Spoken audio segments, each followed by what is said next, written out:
देखना। 7वें में स्पष्ट कर दिया है कि किंतु अर्जुन,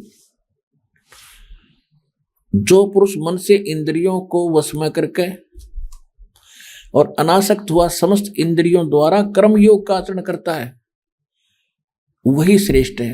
यानी कर्म योग माने काम भी करता है और भक्ति भी करता है, वो श्रेष्ठ है। आगे देखो, अब तीसरे अध्याय के 8वें श्लोक में क्या कहा है। 8वें श्लोक में, तू शास्त्र विहित कर्तव्य कर्म कर। शास्त्र विहित माने शास्त्रों में वर्णित वो साधना कर्तव्य कर्म कर जो कर्ण योग्य हैं क्रियाएं, क्योंकि कर्म ना करने की अपेक्षा है, यानी एक स्थान पर बैठ के हठ योग करने की अपेक्षा कर्म करना श्रेष्ठ है। तथा कर्म न करने से तेरा शरीर निर्वाह गुजारा भी तो नहीं सिद्ध होगा। हो गया सिद्ध। इस 8वें श्लोक में बिल्कुल स्पष्ट कर दिया है कि काम भी कर, यदि हठ और शास्त्र अनुकूल साधना कर, और यदि काम छोड़ कर हठ योग करके बैठ गया तेरा पेट कैसे भरेगा। ये है वेद ज्ञान। और देखो 9वें में क्या कहा है। इसमें कहा कि ज्ञान यज्ञ के निमित्त किए जाने वाले कर्मों से अतिरिक्त, यानी यज्ञ माने धार्मिक अनुष्ठान भक्ति कर्म के अतिरिक्त किए जाने वाले कर्म अतिरिक्त दूसरे कर्मों में लगा हुआ ही यह मनुष्य समुदाय कर्मों से बंधता है। इसलिए अर्जुन आसक्ति से रहित होकर उस ज्ञान के निमित्त, तदार्थ मान उस ज्ञान के नहीं, उस परमात्मा पाने के निमित्त कर्तव्य कर्म कर।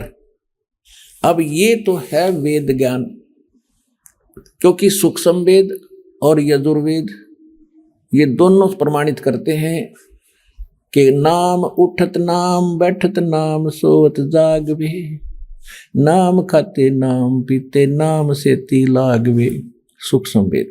यजुर्वेद कहता है 40वें अध्याय का 15वां मंत्र, ये देखिएगा। यजुर्वेद, ये देखिएगा यजुर्वेद, ये कहाँ से प्रकाशित है। प्रकाशक है सार्वदेशिक आर्य प्रतिनिधि सभा 2/5 महर्षि दान भवन रामलीला मैदान नई दिल्ली से। और यजुर्वेद आर्य भाषा महर्षि द्वान सरस्वती द्वारा इसका अनुवाद किया गया है और ये यहाँ से मुद्रित है। अब हम इसके 40वें अध्याय में चलते हैं।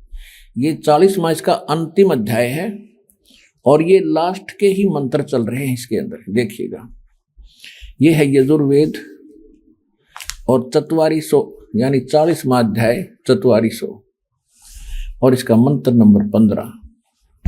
हम संस्कृत भी पढ़ लेंगे जोड़ जाड़ कर, हिंदी तो आवे अपन है, यह देवनागरी लिपि है। वायुर अनिलम अमृतम अथेदम भस्मांतम शरीरम। ओम करतो समर किलबे समर और करतुम समर है 15वां श्लोक। इसका क्या अर्थ है। वायु अनिलम अमृतम अथ इदम भस्मांतम शरीरम। इसका अर्थ है कि जब तक तेरा शरीर का नाश हो तब तक, अनल माने होती है वायु, इस वायु यानी श्वास के द्वारा सेवन करना होता ओम का। तो इसमें क्या बताया है कि ओम कर्तु समर किलबे समर। नीचे देखिएगा, ओम कर्तो समर किलबे समर और कर्तुम समर। अब देखिए इस अज्ञानी दानंद का अनुवाद दिखाऊंगा, क्योंकि इनको कोई ज्ञान नहीं था। ये सिर्फ संस्कृत भाषा अवश्य जानते थे, तत्व ज्ञान इनके पास था नहीं, जिस कारण से इन्होंने, जहां इनकी बुद्धि ने काम नहीं किया, उड़ंगा कर दिया। अब इसका सीधा अर्थ है कि ओम कर्तु समर, ओम का जाप काम करते करते सेवन कर। अब इसके अनुवाद से आपको और आसानी से सिद्ध होगा कि यो भी कोशिश कर रहा है, अर्थ तो ठीक करने की चेष्टा कर रहा है, लेकिन विचलित होने के कारण ये निष्कर्ष नहीं दे पा रहा। देखिएगा, ये इनका अनुवाद है दानंद जी का।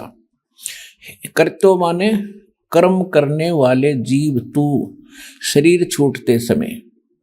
ये ओम लिखा है, ये ओम लिखा, इसने जैसे ये कर्तु है, कर्तु का अर्थ कर दिया कर्म करने वाले जीव, बिल्कुल ठीक है।